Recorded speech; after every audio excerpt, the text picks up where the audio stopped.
All right, it is 11 o'clock on a Thursday. It's time for My Loso Lifestyle with Mary Shep. Mary, good morning. How you doing today? I'm doing fantastic. Absolutely fantastic. Awesome. Yeah, today we're talking trying new things. Um, because I like trying new things. I love change. I think so it's funny because my husband and I are opposite. Yeah. He's terrified of change. But then once it happens, he's fine with change. Change and I tips me love a little bit. change. Change typically means growth. Whether you like it or not. Whether it's good or bad in the wrong run. Apparently, I haven't had enough coffee this morning, so I hope you guys can. Do you need a refill? Speak bibbly bop because I'm speaking in tongues here. Actually, no, I'm good for now. Thank you though. But I do. I love change. It's even when it's hard, it usually means good things in the long run. So I'm actually a big fan of it. So I love trying new things. I love experiencing new things. And hey Jim, hey Dad, hey Kent.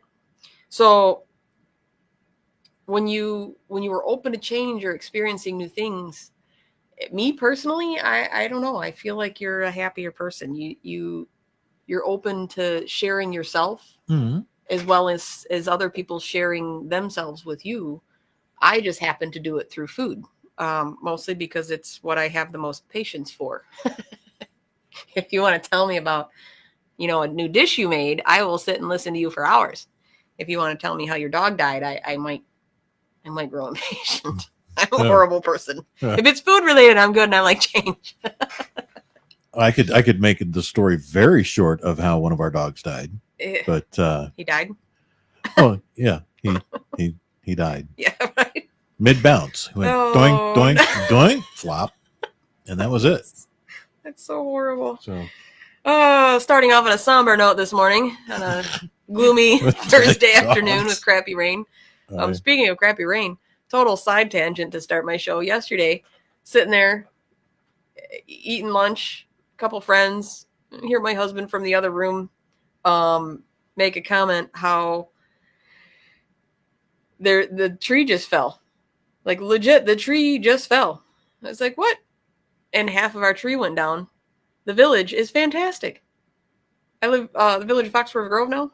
Yeah. And holy crap, before I could even look up my tree guy's phone number, they were already out there and took the tree down.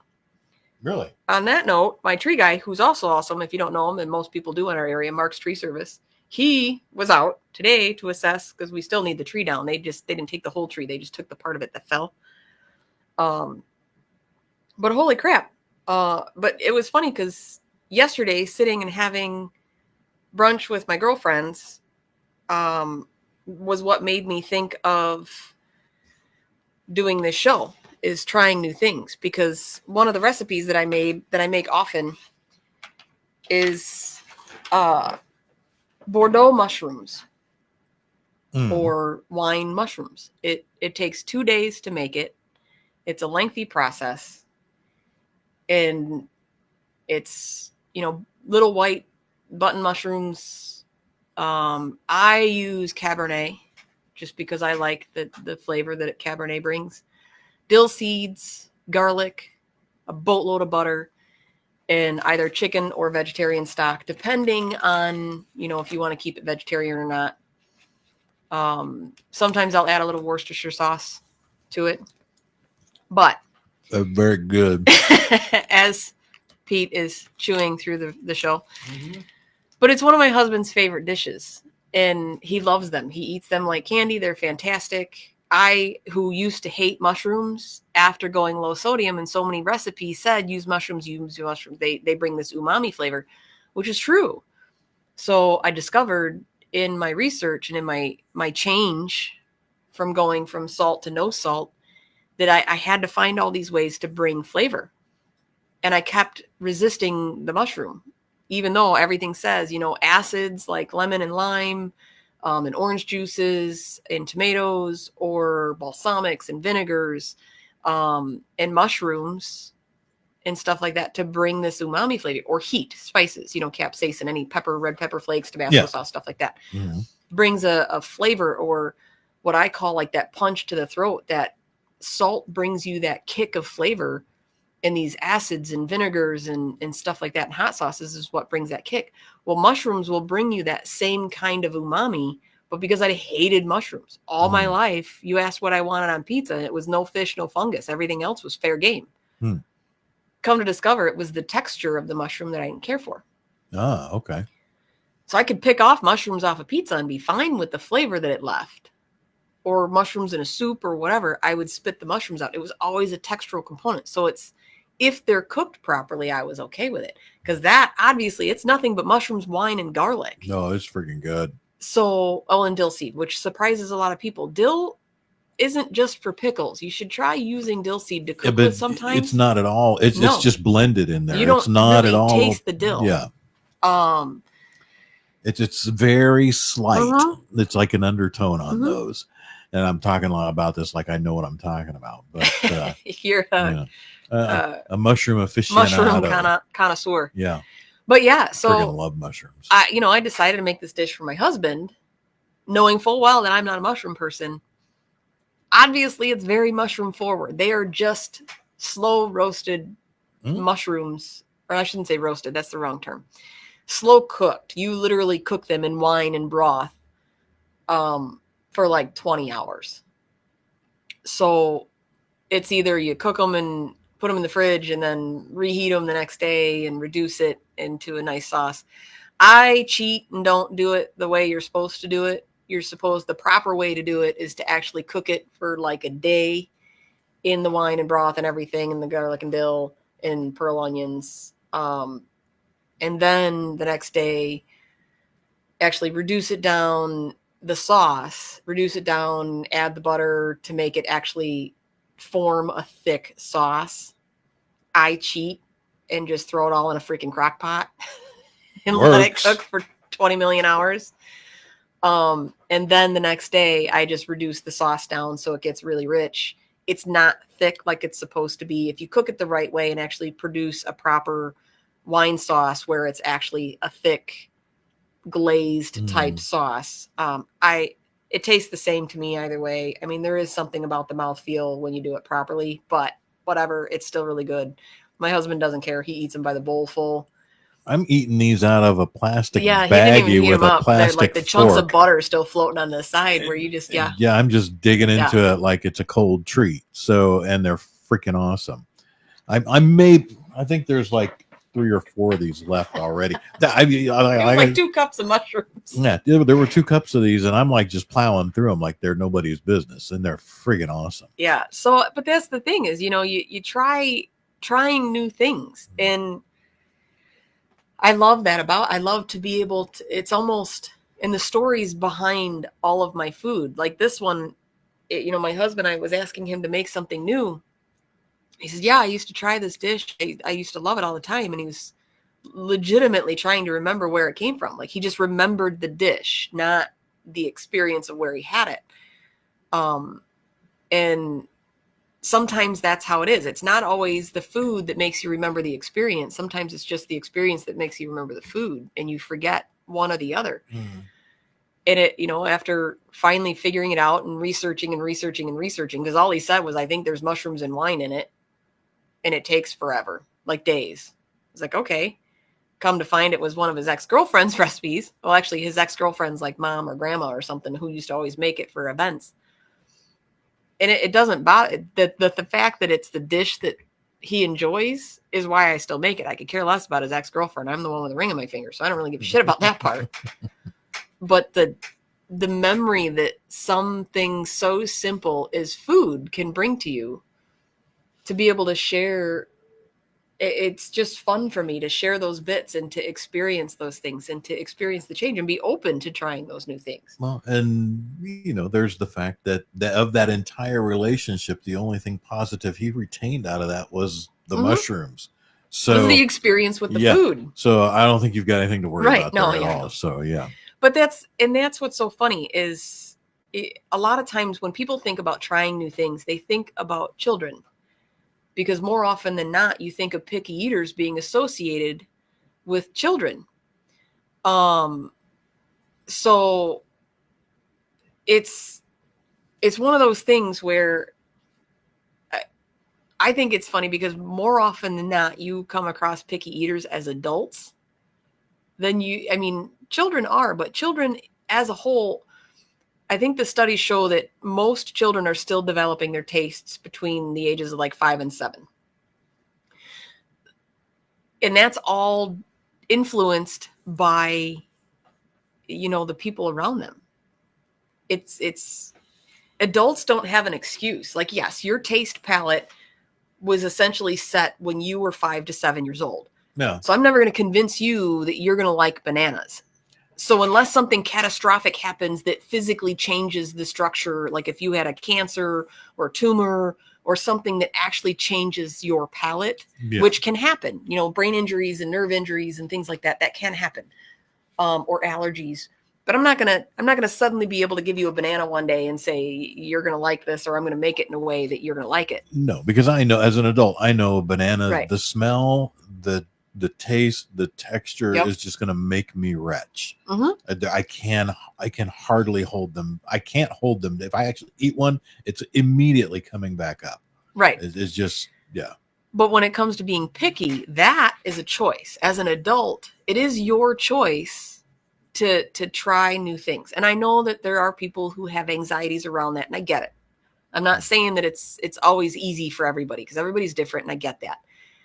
But the choice is still yours. And surprisingly enough, if you start opening up yourself to try things, and if you start a conversation that way and let people know that, I normally don't do this, so I'm going to order my thing, but I'd be happy to try, like I'll try and nibble it. And with kids, it's the no thank you bite. And thank you, Stephanie, for reminding me what that was. I was trying, essentially it's to make them, or to get them to try things, instead of saying you have to try this or you don't get dessert, or you have to eat all of this. Kids, even as adults, we're only supposed to eat like 4 or 5 ounce portions.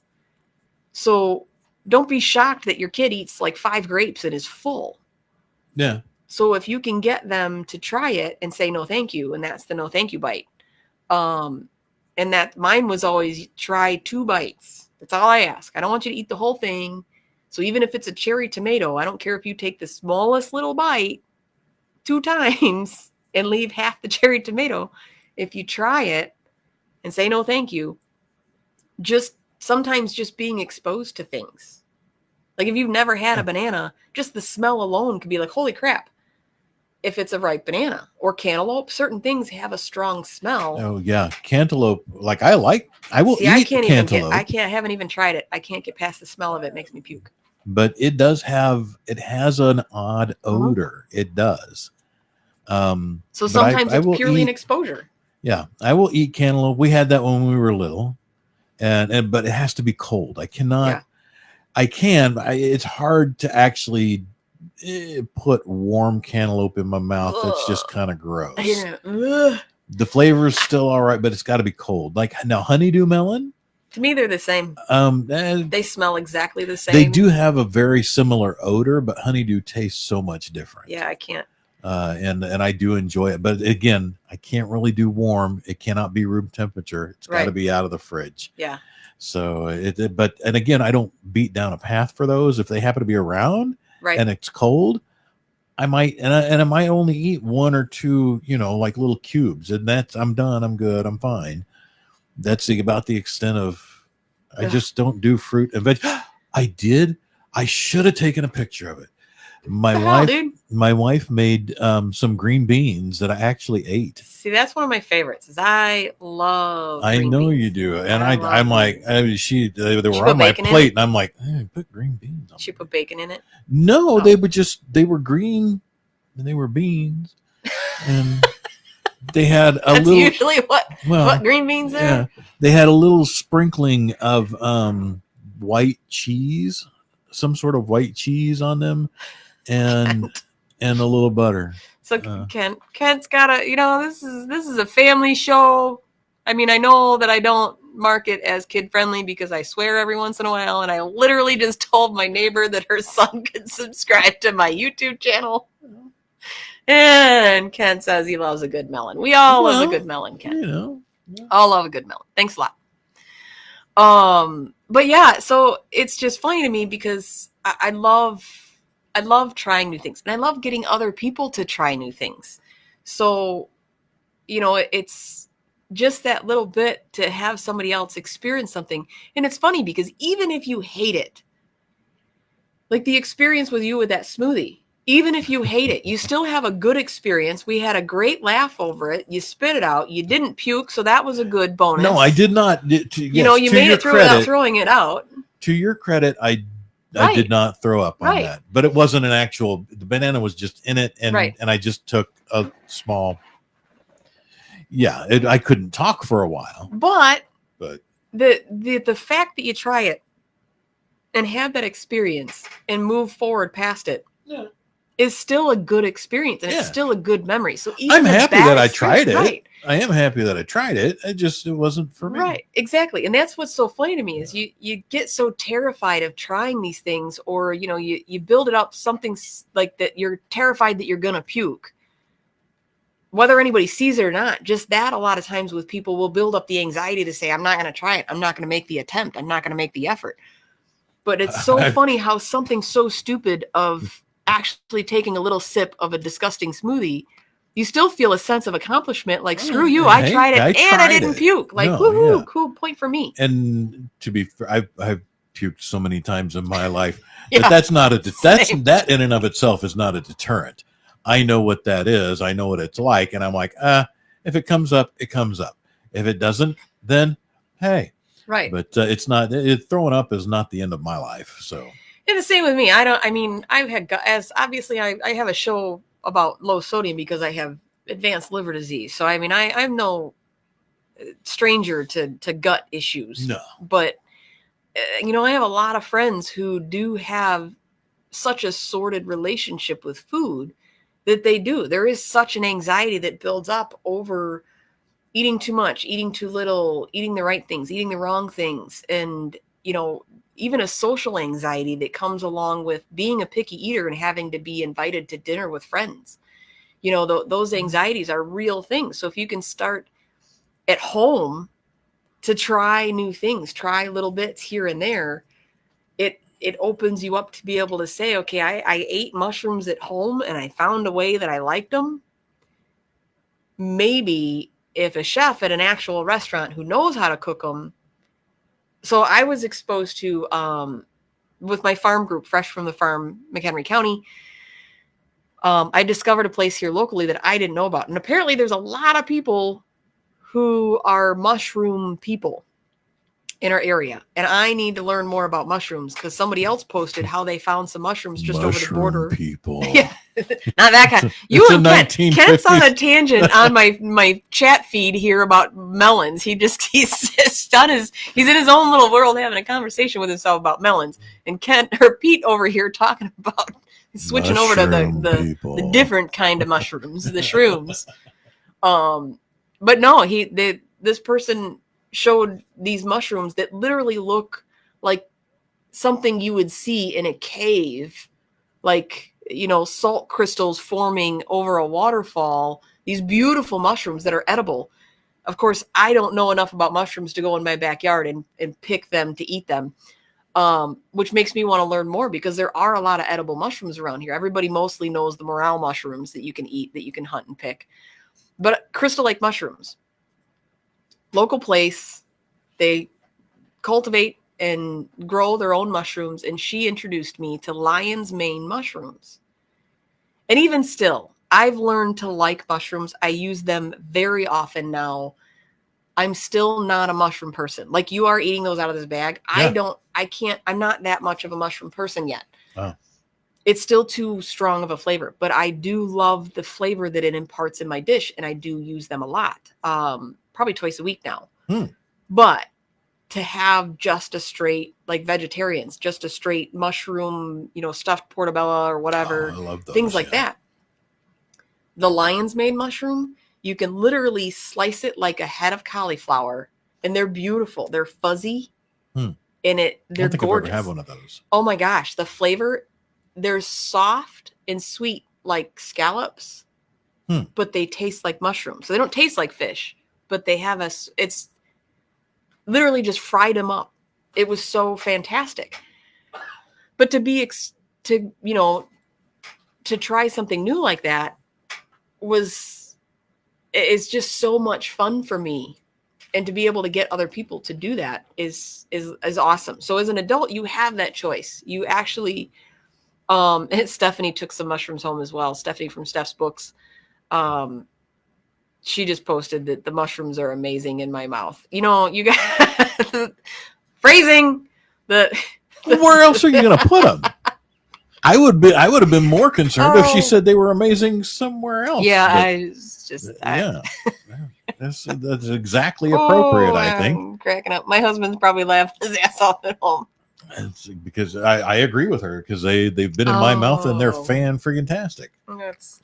I'm actually looking forward to trying that other item over there on my desk. Yes, you need to try that as well. I don't know if I want to. I can't heat that up on that particular plate. It won't survive the microwave. Oh yeah, There's a little tray over there. I think that might be metal. That's a metal tray. How about a coffee cup? I could put it in a coffee cup. That'll work. I'll do that. I'll do that later. Yeah, that's. And I'll talk about that in a second, because I actually posted or put the recipe. I suppose I could do that while you're talking about it, and then I could try it while we're talking. Yep. That might be something I do here in a few minutes. Trying, so many times it's the mind over matter, and I could put the mushrooms in the cup with it. You could. Sorry, keep going. No, that was supposed to be an internal. You can do both. I don't know. I want you to try the Involtini by itself, though, to see how you like it, because that has 0 salt. Well, I'll put the mushrooms in a different cup. I have more than one coffee cup. So. That works. Yeah. So the benefit of trying new things isn't just the experience of trying new things. Like, statistically, it shows that having a broader palate, or having the willingness to try different things, is better for you nutritionally, and it's better for your gut biome. You tend to eat, you tend to get more nutrition with a varied diet than you do if all you ever do is have, bologna sandwiches or macaroni and cheese, or somebody I know who literally lives on pasta.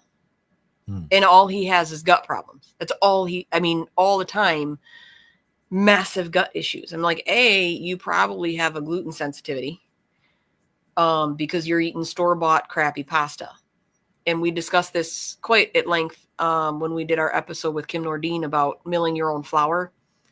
Because the problem and the reason why so many people tend to have a gluten sensitivity is not because they have celiac sprue. That's actually somewhat rare.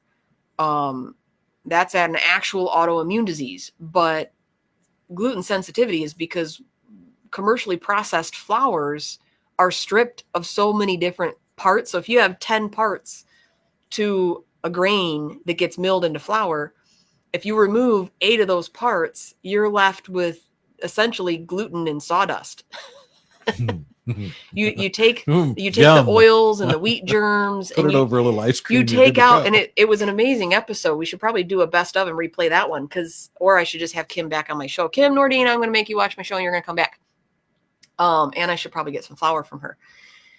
So, but you remove all that stuff, and you're essentially left with mostly the gluten bits, which is why so many people, because it's not a balanced thing anymore. What did Stephanie say? She tasted the beef, and it's also amazing in my mouth. you just want me to say that on the air? Note next time, warm. Oh, shit. See, I got the warning, though. I got it. And so maybe you were just thinking, well, I told him about the toothpicks. Because you did let me know right away. I just maimed my friend. Sorry, Stephanie. So, yes, so what Involtini or Brajol is, depending on who you are and how you want to talk about it, because they're 2 totally different things. Brajol is an Italian-Americanized kind of thing, because in Italy, Brajol is something different, blah, blah, blah. But to hold the little rolled up meat things together, instead of using butcher's twine, I use little toothpicks, because it's faster and easier, and I don't have to tie and wrap each single little tiny thing. And I warned Pete before you eat this to pop out the little toothpick. Totally forgot to tell Stephanie, so she just stabbed herself in the mouth with a toothpick. Well, I'm glad you like them. I'm sorry for, hey, not warning you about the toothpick. That's a little extra fiber. That's right.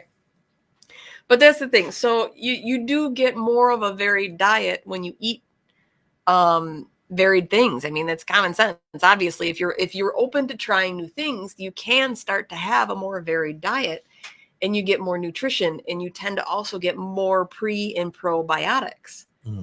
So it really is just overall so much better to at least entertain trying new things and exposing yourself to new things. Not to mention it, especially if you have kids, it sets a good example.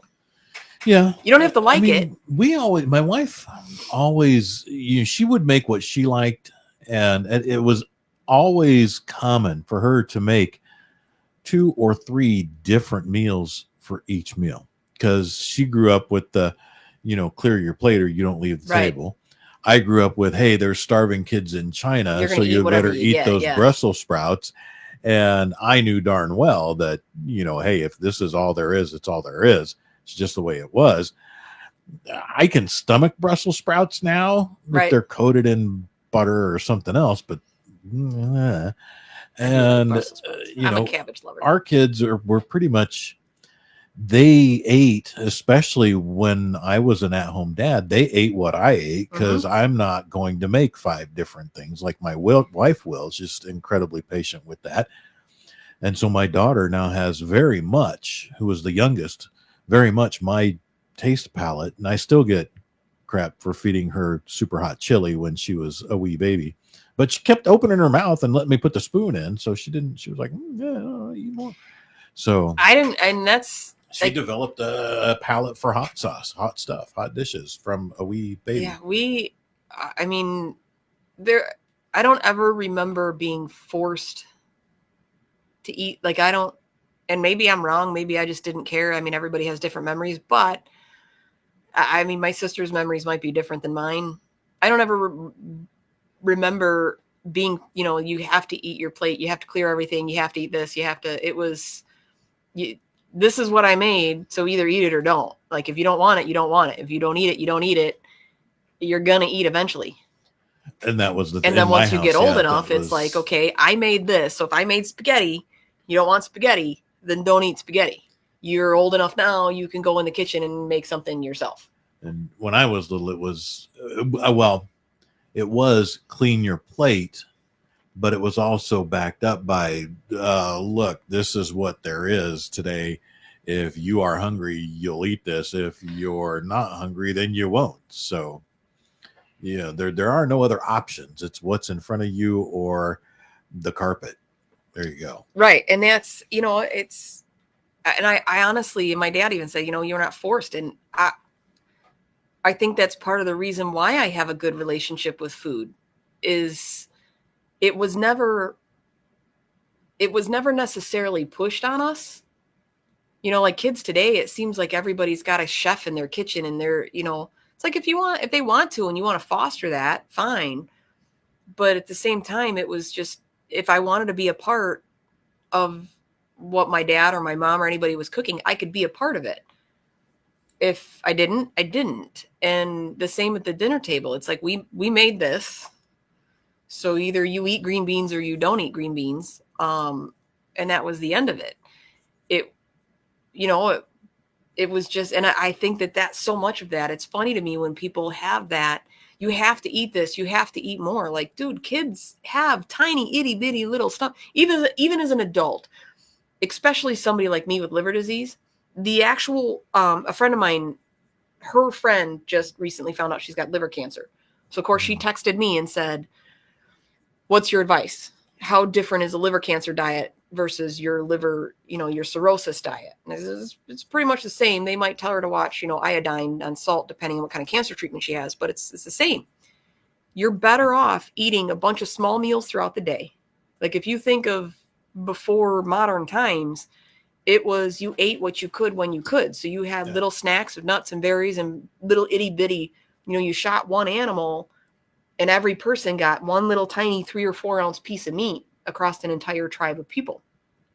So you're meant to eat little tiny portions throughout the day to fuel your body, not one giant meal that taxes all of your organs at the same time, which is why our bodies tend to store stuff and store sugars and store fats, because it's so out of balance. It doesn't know when it's going to get more sugar or more protein or more this or more that, because it gets such a load right now and then none for a while. And that's why people who don't eat breakfast, when you actually think about it, you just fasted for anywhere from 8 to 15 hours. Yeah. Because if your last meal was really early in the, so especially if you eat dinner or supper or whatever the heck you want to call it, if you eat your last meal at 4 or 5 o'clock in the afternoon and don't get up, even if you get up at 5 o'clock in the morning, if you don't eat within a half an hour, you just fasted for 12 hours. So now if you still don't eat and you go to work and you have a cup of coffee, which yes, technically is water, but it's still an inflammatory. Yeah. It's still caffeine. It inflames the lining of your stomach and everything else in your body. So if you're arthritic or you have gout or you have an autoimmune disease, you really should have something, literally just a small, if you ever look at an 8-ounce glass of water, it's not that big. It's like 3 gulps of water. If you have a small glass of water in a fig bar or some, handful of cashews. I love cashews. I have a big jug of them. It's like $8 from Sam's Club. Yeah, my wife has some of those. Yeah. And literally just a small handful of pepitas, which are pumpkin seeds. Same thing. You get a big jug of them. Oh, I like pumpkin seeds. Yeah. So I forgot about those. Just a quick handful of some seeds or a fruit or whatever and a glass of water can change the outcome of your diet structure. Well, I know, and I have noticed, and only in very recent years, like literally maybe the last 2 or so, because like you just said, my entire life habit for decades has been to eat once a day. Yep. And it's one at big meal dinner. At the end of the day. Yep. That's it. Because got stuff to do, got to go, got to move, got to go be places, do things, and sit. I do well. I sit a lot. Still do. And I noticed though that if I remember to grab something and eat it in the morning, or like eating your mushrooms now and that other stuff here in a little bit, I will not go home and go, I'll go home and go, oh, this is fantastic. This is great, because my wife generally makes something, or I find something to eat. But I won't eat. I don't find myself ravenous. I'll eat until I'm like, oh, hey, I'm done. Yep. And there might be something left on my plate. Well, we got 4 dogs. Right. So not really a problem. But that's the thing is, I love that, like tapas. Wait. So Stephanie just asked if you're making pumpkin seeds. I can make you pumpkin seeds if you want, but you can also buy them. So if you want to donate the pumpkin seeds to me, I will make you my pumpkin seeds. I didn't know that was a thing you could do. Yeah. Like you can just any pumpkin seed, any seeds from any squash whatsoever. Same thing. You rinse them, get all the flesh off, you roast them, put seasoning on them. So Dax Spices. Everybody, if you watch my show, you know I love Dax Spices. Dax Spices now has a ranch flavored spice. The 2 best things to use when roasting seeds, if you can't have salt, in my personal opinion, is the Dax Ranch, and Dax also has one called Red Mountain Rub, and they're both absolutely fantastic. So yeah, Stephanie, if you want to bring me your pumpkin seeds, I will make you some Dax pumpkin seeds, because they are delicious and fantastic. So but trying new things and experiencing new things, like I said, it sets a good example for your kids, especially if you have kids. And yes, if you constantly are like, no, I don't like this, I don't like this, I don't like this, your kids are going to follow suit and say, no, they don't like anything as well. And and it's hard. It's not, if you've always been a picky eater, it's not an easy thing to change. But it does foster a healthier relationship with food. So if you're at least willing to try, even as an adult, that no thank you bite of, I really don't care for mushrooms, but I'll try it. Because that's how I discovered that I liked mushrooms, is I tried something, a different preparation of mushroom, and went, holy crap, like this, it's still too mushroomy for me when I made these Cabernet mushrooms for my husband. So it is still too mushroomy. But the texture of the mushroom is what I noticed was different. It wasn't like a slug that I was used to, tasting on a pizza that's been cooked 16 times, and it's just not the texture that I'm willing to do. So you do foster that healthy relationship if you're willing to try those new things, and in experiencing them, it opens your eyes to a different perspective on food, and it reduces the stress, and it's just fun. I mean, I don't know, I love trying new things. I love to search and literally just Google different cuisines, Indian cuisines, Filipino cuisines, Peruvian recipes. One of my best friends, her husband is Peruvian. And I asked her, like, what's a dish that he loves? What's a Peruvian dish, like genuine to his culture, or my friends that are Jewish or, Greek or whatever. I don't want the Americanized Tex-Mex Mexican dish. I want to know how you make a taco, or how you make this, that, or the other. I want that. I want that experience. I want to, especially if you have the ability to travel, if you're willing to start trying new things on your own, when you go to another country, that's where the huge difference is going to happen. Because now what you think is going to be, like, for instance, the dish that I was talking about now, involtini or brujol. So brujol here in the States, if you order it at a restaurant, what Pete is actually heating up to try now is what you will probably get, which is either flank steak, round steak, some kind of beef, sometimes pork, pounded out, super thin, about the size of the ones that you have, I think, are a little bit smaller, but the size of a coffee saucer, and then stuffed with breadcrumbs, parsley, Parmesan, garlic. I put onions in mine, a little bit of olive oil. There's different variations. Of course, I put Dax Original Red in mine because I like a little bit of heat to it, so it's got like a little back end. It'll just taste like spice because you like hot, so it's not going to be spicy to you. You roll it up, and then it's seared and braised in a red sauce. In Italy, I'm pretty sure that a brujol, like if you ordered brujol or brujolo, I think it is. I'm probably butchering the name because I'm not Italian.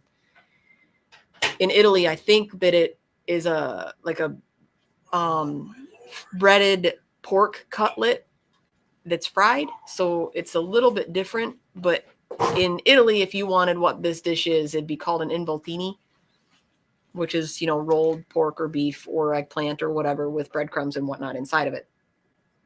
So it's just one of those things. Like, I love that experience. I love the authenticity of saying, okay, this is how we make it here. How would you make it? And I love learning.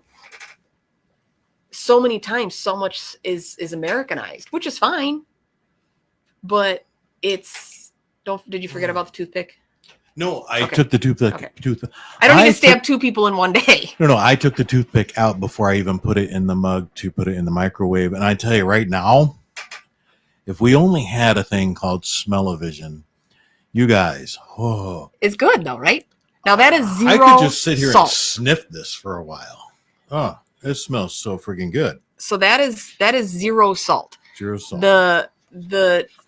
So involtini, and I'm really going to try today to make an effort to post a bunch of recipes on my website because I've been so horrible, but it takes so long because I actually put the nutritional specs on my recipe, and I know everybody tells me like, oh, you can get a widget for that and a plugin for that and whatever. You can, and they're all wrong. They're all wrong because of where they derive the information from. I hate to tell you, but it's wrong. So I did a 2-pound round roast. You slice it in about 1/2 inch thick slices, pound it out, and then in my cast iron pan, I have the big, like 28-ounce can of San Marzano tomatoes. It has to be San Marzano tomatoes. If you want to cheat and use plum tomatoes or whatever else, fine. I will tell you until I'm blue in the face that there is a difference in not San Marzano style, because San Marzano style is just plum tomatoes. To be San Marzano, much like wine, it has to be from San Marzano in Italy. Okay, so there's no salt in this. 0. Well, I take that back. If you go into a restaurant, they would probably have like a whole heap and cup of Parmesan. I use about a 1/4 cup of Parmesan for the entire filling, which is across all of those little involtinis in the pan. So in that right there is probably maybe a 1/2 teaspoon of Parmesan. So it's probably less than 100 milligrams of sodium in the Parmesan. The rest is just what's in the meat, in the products, and the vegetables naturally. This is absolutely super savory. And I can tell it does have a lot of garlic. It's got garlic. And I can tell it does have that slight little, like you were talking about. It's a very pleasant. The back end is very pleasant. It just comes right up on you.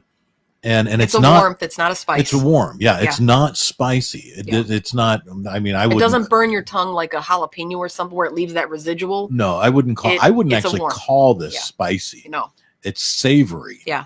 And the back end warmth on this is just fantastic. Isn't it nice? Oh my God, this is freaking good. So that's the Dax Original Red, because a lot of times in Italian recipes or even Italian American, when they make this dish, it also calls for salt. So it's, 2-pound top roast, sliced, pounded, and then in the roasting pan, I put a large can of San Marzano tomatoes, crush them up. I do my traditional, like every recipe I have, where it's a sliced onion or a diced onion, garlic clove, and Pinot Grigio simmered down. And then I add my San Marzano tomatoes and a tablespoon of Italian seasoning and let that simmer on the stove inside my large rectangle cast iron roasting pan. Okay. And you're supposed to sear those little involtinis. I don't. I let the oven sear the top of it to get the Maillard reaction. But it's a tablespoon of Italian seasoning.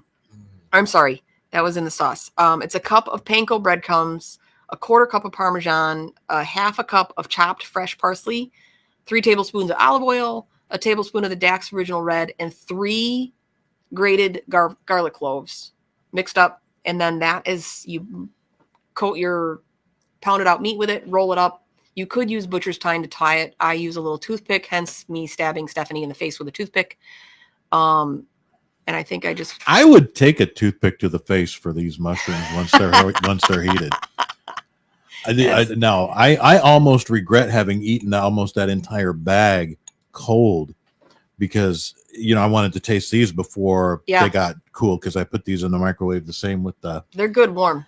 Oh yeah, they're really good warm. And what I didn't realize is you actually had like some little onions or stuff in there with them. It's supposed to be pearl onions, but pearl onions are a pain in the ass to peel and clean. Like each little tiny onion needs to be clean. So I just do sliced sweet onions. These are so freaking good.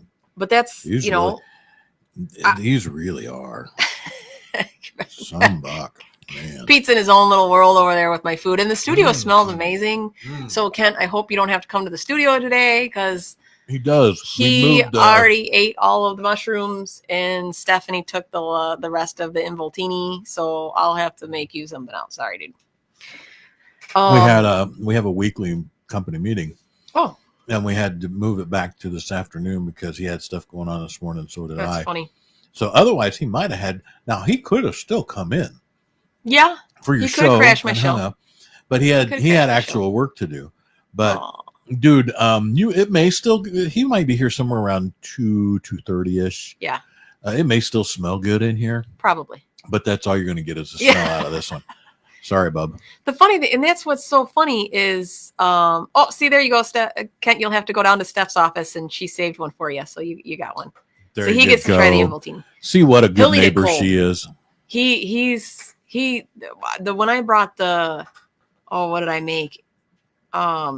Enchiladas or something, or no, it was the manicotti, the stuffed manicotti. Ate it like a burrito. I was like, oh, I mean, I'm all for cold pizza and stuff like that, but holy crap, man, you eat soup out of a can, which he just texted me earlier that he was having soup, and Kent eats everything cold. You guys are goofy people, but who am I to judge?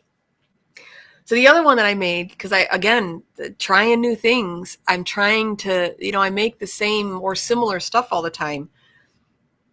And for the longest time, I've wanted to try curry.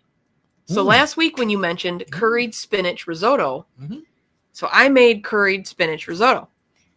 I'm sorry to say that did not make it because it was gone. My husband and I ate all of that. But was it good? You liked it? It was fantastic. And I guess I always thought of curry as being spicy. And curry is one of those things where it's a blend of spices, turmeric and cumin and stuff like that. So depending on what region it's from and who made it and what family made it and blah, blah, blah, and where you bought it, it's always different. So some of them can be spicy, but it is much sweeter than I anticipated. It really was. And I love turmeric. So I made that, which typical risotto, 4 cups of veg broth. I have it in my cupboard, so I used a pinch of saffron because, I wanted to feel fancy. You don't need it if you don't want, but it adds a floral flavor. So 1/2 cup chopped onions, 2 garlic cloves, and shocker, Pinot Grigio. It's the same way I start most dishes. And somebody posted in my recipe group, some of the best recipes, just don't know what to cook, start with onions and garlic and see how it goes. That's pretty much every dish I ever make almost every night of the week. But I simmer that down till it's almost gone, and then 1.5 cups of arborio rice, and you toast the rice in butter, in the wine, in the onions, after it's all reduced down. Tablespoon of curry powder, and then just keep adding the broth a ladle at a time until the arborio rice is to your doneness, which is like 25-35 minutes. Then once it's all nice and thick, that's where I add the spinach and black pepper. And I add heavy cream, 1 cup of heavy cream. And it was absolutely fantastic. Of course, my husband added hot sauce, but it was legitimately just absolutely fantastic. So I've been on a risotto kick lately. I've been making a lot of risotto. I did add goat cheese to mine because Parmesan is a bit high for me to add into stuff like that. But Parmesan and Asiago have such a flavor component to them. Like it's that stinky cheese when you're low sodium and your palate has actually changed. I'm surprised that I use them as much as I do because of the potency of their flavor, that you can add such a small little bit. So even though they're the higher on the salt side, you can get away with just a little tiny pinch and it adds such a kick of flavor to your dish because of how pungent those cheeses are. Even if the mushrooms hadn't been in this sauce, I could actually sit here and eat this sauce with these mushrooms just like it's freaking soup. Because I'm finishing this. I'm just drinking the sauce out of the bottom of this. I finished the mushrooms and I finished them. What's it called? What's the meat thing? Involtini. Or bruschel. Okay. The involtini. Friggin' awesome. Thank you so incredibly much. And nice little lunch, right? Yeah. Hey, here's what's fun. It's funny because if you told someone out of context, so what did you have for lunch today? I had Cabernet mushrooms and involtini.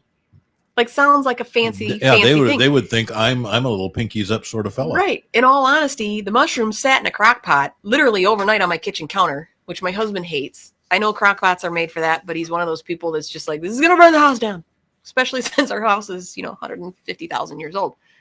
And the involtini, I made it into you're supposed to sear the little roll, involtinis and then put them in the sauce and whatever, because I'm the lazy person. I don't really give a shit because they taste good either way. My whole big cast iron roasting pan goes on the stove with butter and onions and garlic. Simmer that for a second, throw the wine in, reduce it down till it's almost gone, dump the tomatoes in it, crush them down, let it sit there. While that is simmering, I literally just pound out the roast pieces real quick, roll them with the breadcrumbs Parmesan mix, toothpick them, and just shove them in the sauce, throw them in the oven for an hour. Mm. So it's like a one pot, 15 minutes of prep. I make a huge mess out of my kitchen because I'm a messy cook. And that's it. So it sounds super fancy, but it's not. It's like we were talking last week where my friend, again, Kim, I've been talking about Kim Nordine all day today.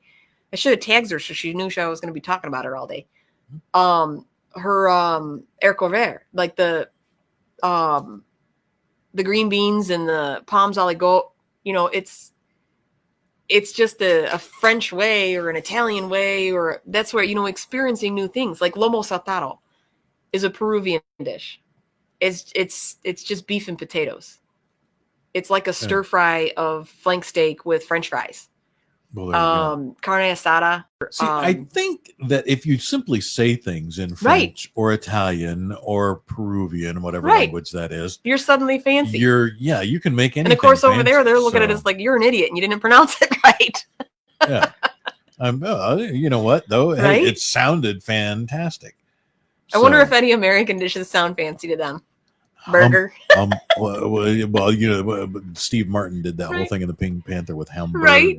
Dumburger. Oh, I love Steve Martin. Yeah, no, just a hamburger, dude.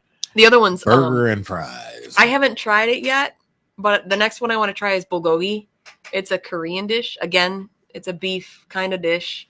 But I just do. I love searching for different recipes, different ethnicities, cultures, religions, whatever it be, to find these things to try, because I love it. And I love expose both you and Stephanie. Like, oh, what? I don't even Stephanie. I was like, yeah. So depending on what you want to call it, involtini or brujol. She's like, I don't know what either one of those things are. Involtini sounds fancy. Envelop or, you know, yeah, it's involtini. Yeah. So I don't know. It sounds fancy and it's not. It's so many of the dishes that do sound fancy are like bolognese is just, they're poor man's dishes. Yeah. It's a meat sauce. It's predominantly meat with a little bit of tomato simmered for a long period of time to make meat go further. Yeah. You know, even stews and stuff like that, depending on which book and which country you're in, they sound really freaking fancy. And then you look at the ingredients and you're like, oh, this is just chunks of meat with potatoes and carrots. They just have a different sauce. Meat, potatoes, and carrots. Right. Meat, potatoes, and carrots. Meat, potatoes, and carrots. I could eat. I don't know. I've said it a million times. I'm a potato slut. So if you put potatoes in something, I'm probably going to eat it. Oh, well, now along with those beans, my wife made some kind of spiced. I'd say spiced.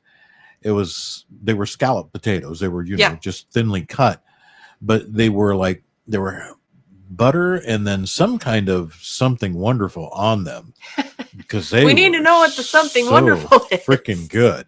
I don't know what it was, but it was freaking. They were freaking tabulous.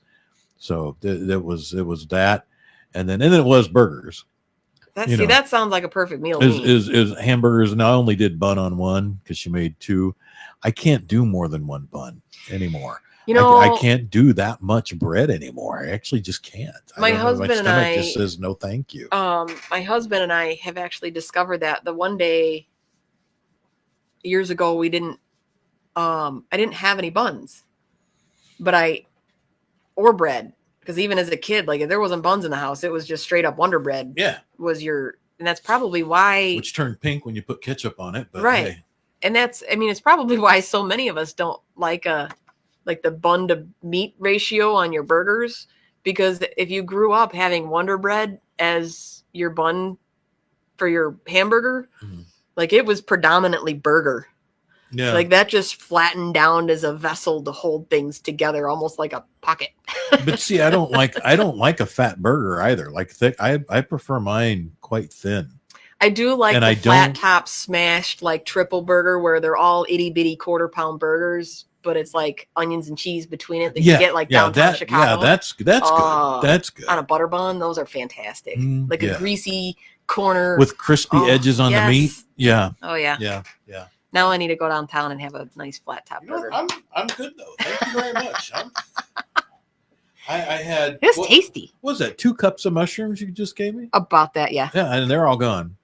I ate them all, and they're friggin' phenomenal.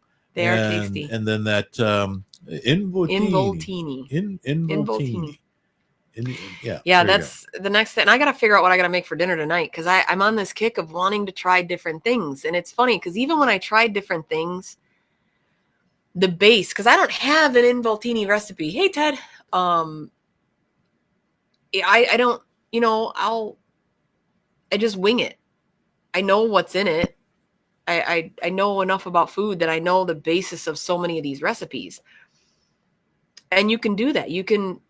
It's funny because if you want to make something Korean flavored or, Italian flavored, Greek flavored, and it's funny because you think like Greek and Italy. No, they're very different foods. Though. They're even down to like the way the parsleys are and the wines, like they are different. So when you have that different component, it switches the whole dish. In fact, one of my most favorite sweet things ever in the world is baklava. Yeah. Which is Greek. And I love that stuff. And then Greek, I don't know what the actual dish, but olive leaves. Yeah, but they're leaves, stuffed. Yeah. Mm-hmm. The grape leaves or whatever the grape leaves, olive leaves, or whatever they. Those, and I don't know what they put. I think it's lamb. Yeah. They use usually. And it's just so. You like leaves? Well, it's leaves wrapped around a thing that you eat, and it's like their version of a stuffed cabbage. Yeah. Like instead of a cabbage roll with beef and rice, it's a grape leaf. Yeah. With lamb and different spices and stuff, and it's so fantastic. Oh my god, that stuff is good. Yeah. So yeah. Empanadas. See, I haven't had an empanada. Steph says that I should, if you're doing foods around the world, I'll do empanadas. We'll have to do some research and see what she wants me to do, but I'll make them. And that's the same like when I made that tomato jam you liked. Mm-hmm. That was because Nicole was like, "Hey, you're making jams? Can you make tomato jam from my childhood?" Sure. Why not? I'll make it. It may not be the exact recipe, but and we used your jams on the loaf last week. Yeah. So they're good. I don't know, to experience different things from different cultures and different people. And like, I can almost picture Nicole as a little girl and her mom making tomato jam, or, you know what I mean? Like if you come from a Greek family and your mom always made grape leaves or, something, spanakopita or, something, it's like to share that to me is the best way to almost share, like legitimately in real time, real life, share somebody's memories. And I think it's fantastic. Or even share an experience or a happiness or a warmth or whatever it is. I don't know. It's just something about food to me that you can share those kinds of things. Yeah. And I mean, that's why how you bring people together, right? And I am so fortunate because my wife is such a phenomenal cook. She really is. And there are so many things that I have discovered through her that I love, that I like, because truly to me, growing up with, my mom, she knows she's a bad cook. She still to this day won't even cook for herself because she's a bad cook. She eats stuff out of a box. Right. But again, when I was younger, that was great dinner when it came out of a can or out of a box, or, hey, woohoo, we got Chef Boyardee came to our house, Jack. Yeah. And we're having good times. Now we've got 2 minutes left. We didn't do a station call out today because I just got so distracted by the good foods. But how can everybody find you, connect with you, and, follow up with you on all the stuff that you do? So please subscribe to the YouTube channels. Yes, you can find me on my website, mylosolifestyle.com, and the Facebook pages, but MyLoso Lifestyle and 216 The Net, we both have YouTube pages. The more support we get, the more subscribers we get, the more we get seen, the more we can do, the more stuff we get to have and features and so on and so forth. If you're not a big YouTube person, you probably don't know, but it actually does matter, and it doesn't take a whole lot of subscribers to get us there. So please subscribe to our YouTube channels. You can watch our shows anytime you want. My show and all of the other fabulous shows like Steph's Books and MyLoso Lifestyle and what's in your loaf? I was trying to think about the loaf. I almost forgot the loaf. Can't forget the loaf.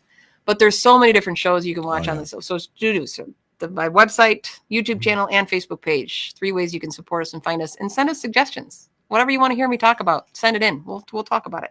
Yeah. Favorite foods, man. Start that list going. Yeah. 216thenet@gmail.com. Or go to mylosolifestyle.com, complete the contact form, send it to her, or 216thenet.com, complete it there. Meanwhile, we'll, of course, be back next week at 11 a.m.